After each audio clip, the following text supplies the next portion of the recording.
Cowboy G-men, hard-riding, fast-shooting government Secret Service men of the Old West, working undercover on dangerous special assignments, courageous, resourceful fighters for law and order. The Cowboy G-men in general delivery, starring Russell Hayden as Pat Gallagher and Jackie Coogan as Stoney Crockett. In April of 1877, a clever swindler evolved a scheme to defraud the postal system itself. Before Insurance Inspector John Merritt came on the case, lost payments on registered mail totaled $14,300.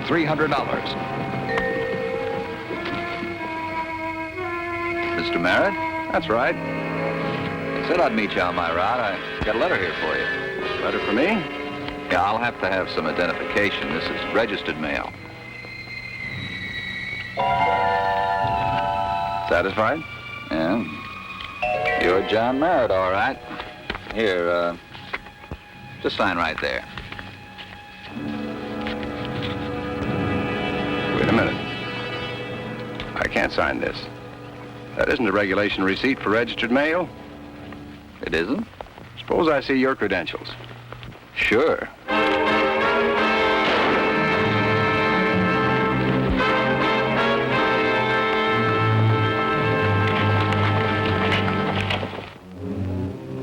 While en route to little Idaho mining town of Lost Gap, Inspector Merritt vanished, disappeared without a trace. The Post Office Department requested the help of government. Inspector Merritt's strange disappearance brought my partner, Stoney Crockett, and myself on the case. Our job, find out what happened to Merritt and why he disappeared.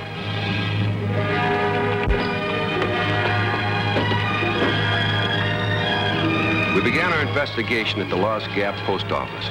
Inspector Merritt had been headed for Lost Gap when he disappeared. The postmaster, Abner Timberlake, seemed cooperative enough, maybe a little too anxious to help. We told him why we were here and asked him what he knew about Merritt. Mr. Timberlake? That's right. My name's Gallagher, sir, and this is my partner, Mr. Crockett. How do you do? We're federal agents. It looks all right to me. We're here investigating the disappearance of Mr. Merritt. Well, I know the name of Meredith, all right, but that's about all. However, I knew that sooner or later they'd send a man out in the district office after my report. What report? Why, I told them all about the registered packages. Packages? How many? Oh, dozens of them, all shapes and sizes. Come in and I'll show you. Thank you.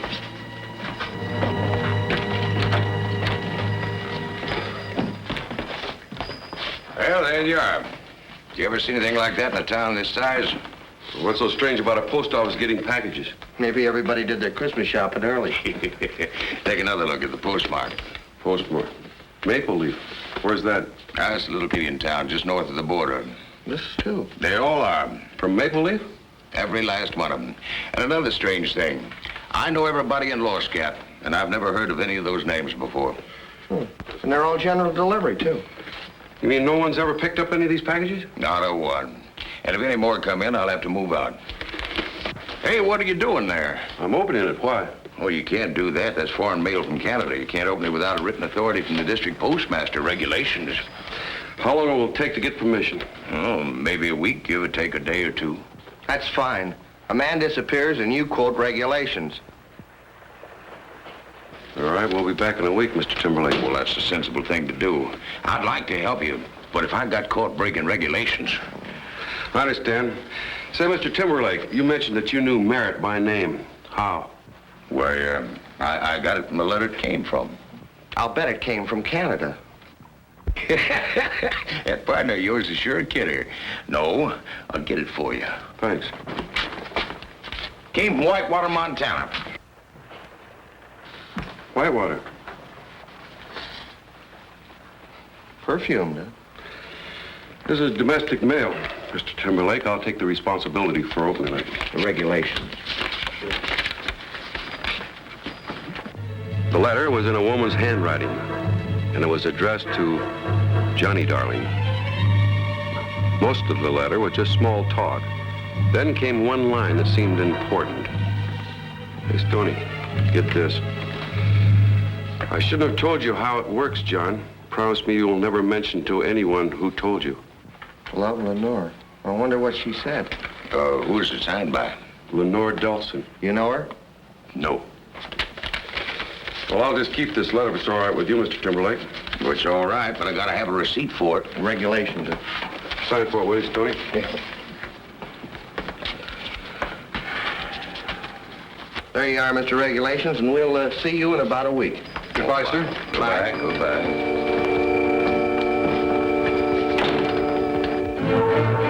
Stoney and I left Lost Gap and headed north across the border to Maple Leaf, Canada.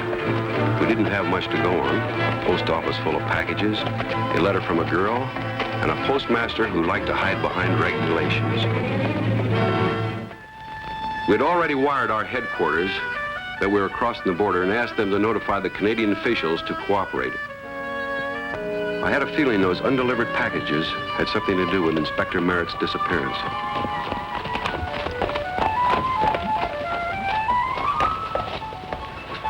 We got to Maple Leaf and rode up to the Royal Canadian Post Office. I tell you, Mr. McGill, something better be done. How can a man conduct a mail order business when his mail is always lost? We've done everything we can, Mr. Hudson. We've notified the American authorities. Your mail never reaches the Canadian border.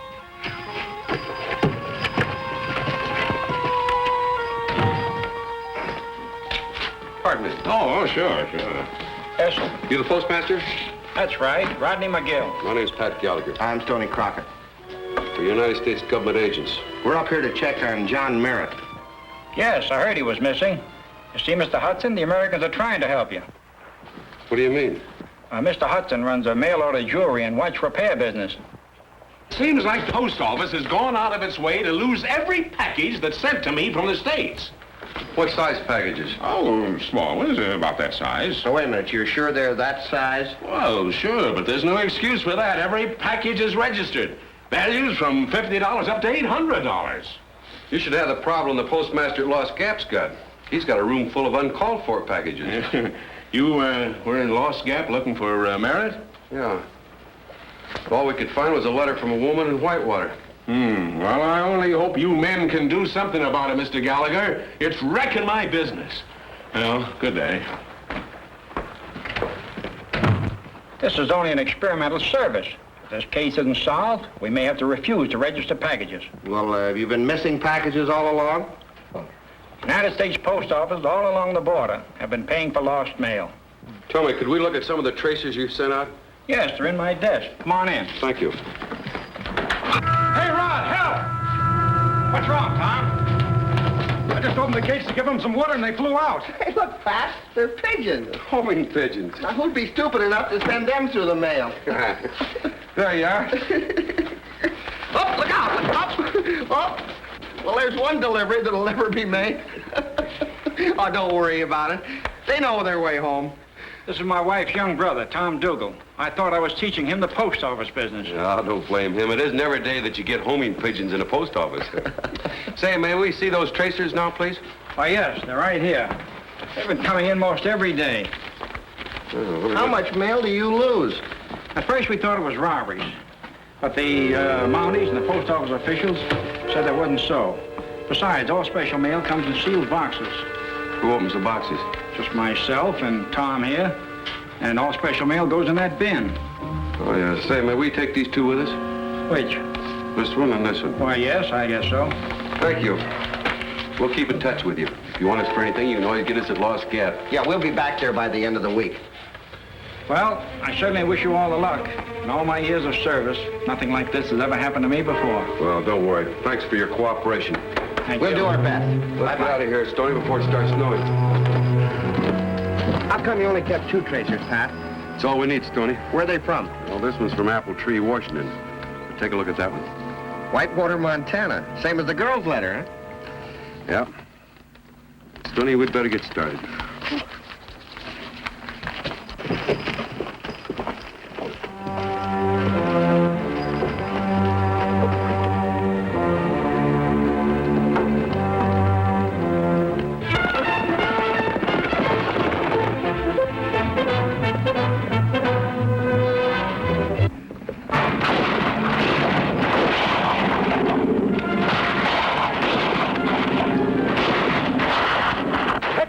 Stoney!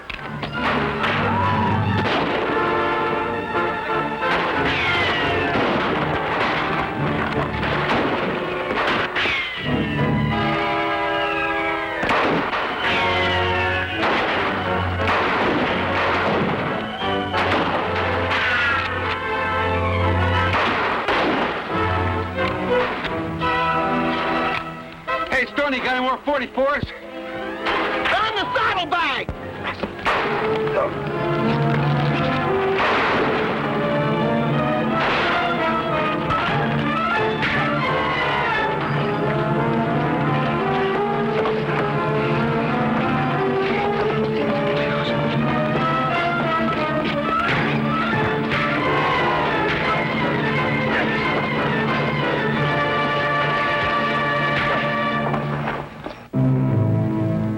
Get in here. Hold it. Or I'll blast your head off. What are you?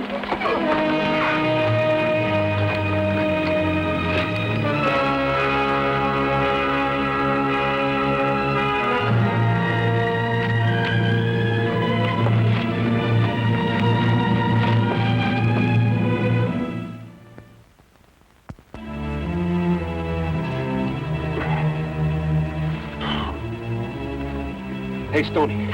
Stoney. Stoney, you all right? Stoney. What if they've gone? Wonder why they took off so fast.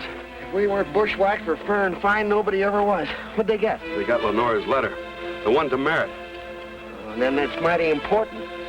Stoney, look. There was only 3 people that knew we had that letter. The 2 postmasters and a man by the name of Hudson. Hudson, that's Yeah, the one who lost the packages. That's right. See, I've got an idea. We're going to split up. Yeah? I'm going to call on Lenore Delson in Whitewater while... Wait a minute. How come whenever there's a woman involved, you always get the assignment?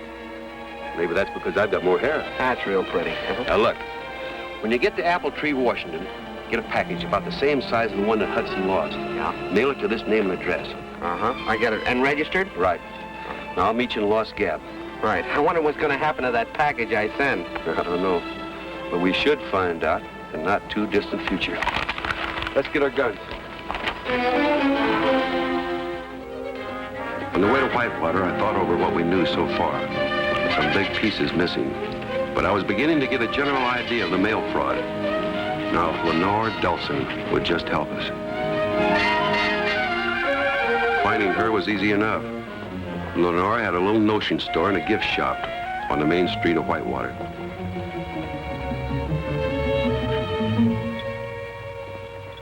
I'm sorry I haven't the kind you want, Mrs. Kulick, but I'm expecting some in, though. Well, thank you, Miss Delson. I'll call again. Fine. Well, can I show you something? No, but you might be able to tell me something. Can I? What? I'd like to talk to you about the letter that you wrote to John Merritt. You're a detective? No, a government agent. My name's Gallagher. I'd like to know why and how John Merritt disappeared. Disappeared? Well, and that's why I never heard from him. Oh, you didn't know? Well, I'm sorry that I'm the man that has to tell you. But I've got to ask you about one line in that letter. You said something that you didn't want something repeated. You remember what that was? I can't remember exactly what I said. Did John Merritt talk you into leaving one side and helping him? Maybe if I could see the letter, Why, certainly, my dear. Here it is. Take it. Read it. Take all the time you need. I wouldn't do that, Gallagher. Well, I guess that answers one of my questions, Hudson. What happened to Merritt?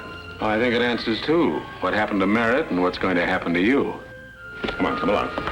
Now, you don't try anything. Apple tree apples. Help yourself.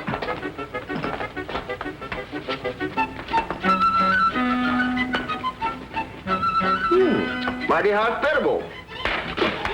Well, hiya, old pal. I might have known it. I'm in the apple country, And here is the worm. And what are you doing here, old friend? Don't tell anybody, but this is the post office, and I'm going to mail this package. It figures. And who are you trying to outsmart? No swindle, sir. Perfectly legitimate. I conduct a mail order business in pigeons. You know, I thought there'd be people that were stupid enough to buy birds by mail. Aren't you happy to see me Zerbo, in an honest enterprise at last? Honest enterprise, eh? Those are homing pigeons.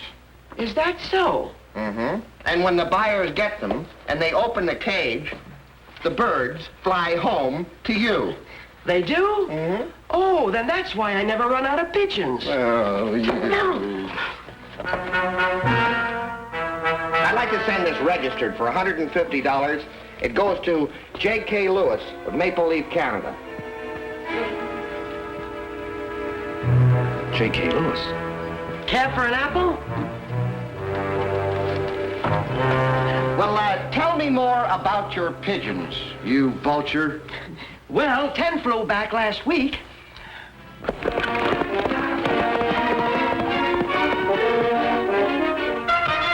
Oh, stop it. You'll kill him. No, not yet, my dear.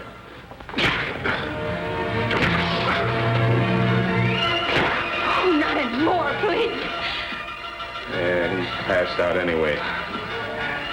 As soon as Jack Gibbons gets here, he'll talk. No, he won't. He's a government man. Oh, not like some girls, eh, who talk to postal inspectors? I didn't. You forget, my dear, I read your letter. But you're in this thing up to your neck the same as we are.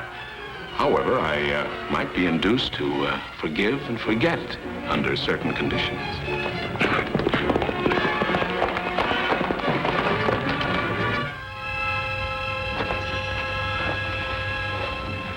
How well did you know Merritt? I was in love with him. I want you to help me catch the man that murdered him. What's wrong? Remember the guy with that one there? His partner? Yeah. I just saw him in Apple Tree. He was mailing a registered package to J.K. Lewis. J.K. Lewis? Yeah. Are you sure? Sure, I'm sure. I was right behind him in the post office. This could be a trap. Take care of these two. Oh, where you heading? Maple Leaf.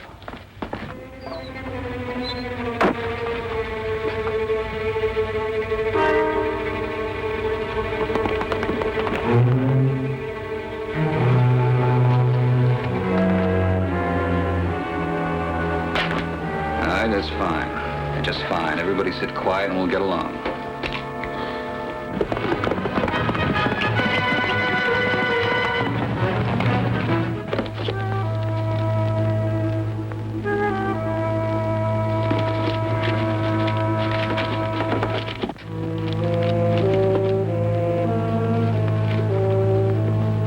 Tom Jones, General Delivery, Lost Gap, Idaho.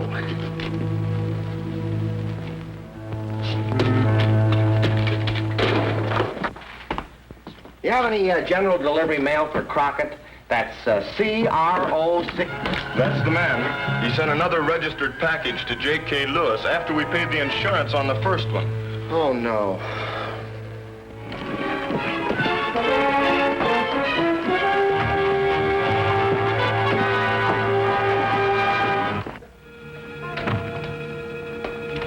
Hudson. Oh, yeah. Did you get any registered packages last night? Yeah, 3. Any for J.K. Lewis? 1.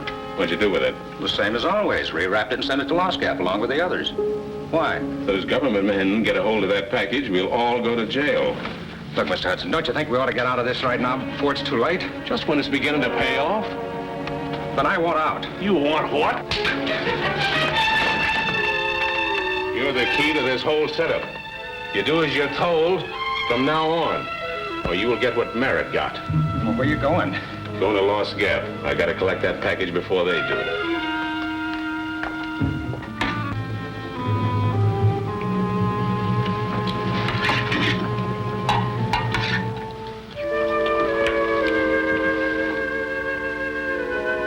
Too hot? No, fine. You still want to help me get Hudson? I told you I loved Meredith. then faint. What? Faint. Hey, beautiful. More coffee.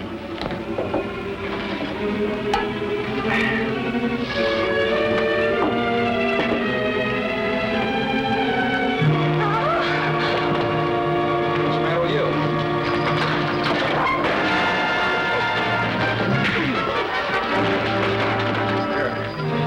Keep him covered. You can trust me when you knew I was working for Hudson? Merritt did, didn't he? And after all, I'll need a good witness. Thanks, Pat. You think you can keep him covered until I send somebody up for him? Sure, it's a cinch. Thanks. Wish me luck. Things were moving to a climax now. I had the racket pretty well pegged, but we still needed evidence. I hoped Stoney would be able to do his part. I'd know soon enough.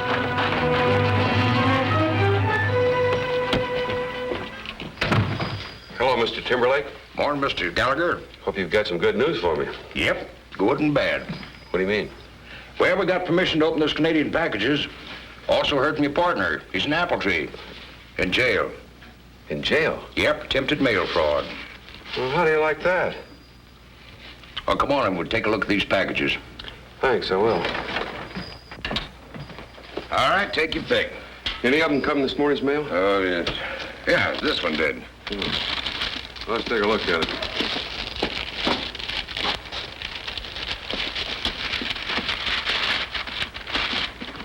Well, I'll be doggone. Now we know what happened to all those registered packages. They were sent to Maple Leaf, rewrapped, and sent back here to you. Yep, and somebody collected up to $1,000 on every one of them. But can you prove it? I think I can. This package is the reason my partner's in jail. You see, he registered it in Apple Tree, Washington, sent it to Maple Leaf, Canada. They rewrapped it, and it winds up here. Pretty good evidence. Pardon me, I'm here to pick up a package for Tom Jones. Looks like one of those small ones. Hand them all over.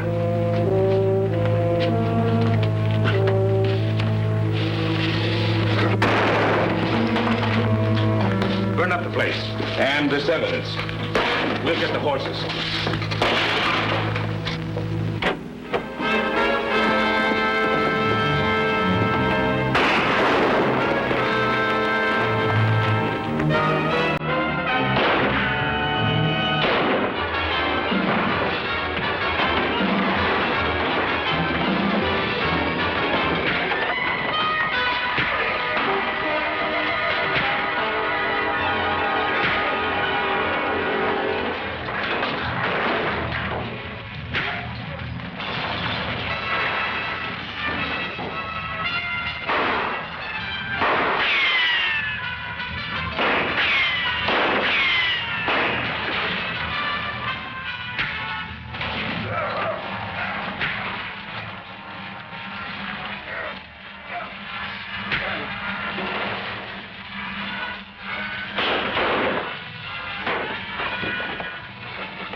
And now, Mr. Hudson, you're going to tell me where you hid Merritt's body.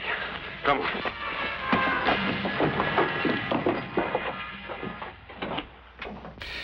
And this little bit of evidence is going to convict Hudson and his gang of mail fraud and murder. There's one thing I don't understand, Pat. What's that?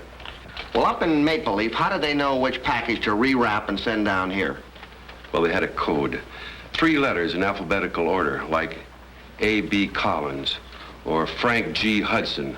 The one you sent was J.K. Lewis. When Dougal saw 3 initials in a row, he would hide the package and then send it to me.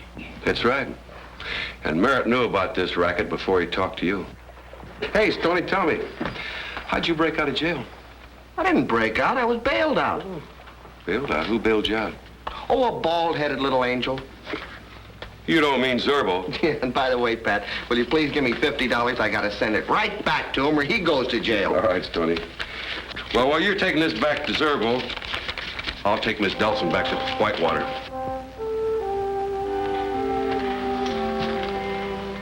If I should have to faint again, will you catch me? What do you think? We better get started to Whitewater. In 1910, the United States Post Office established a system of parcel post, and in 1913, insured packages. Both services continue to this day.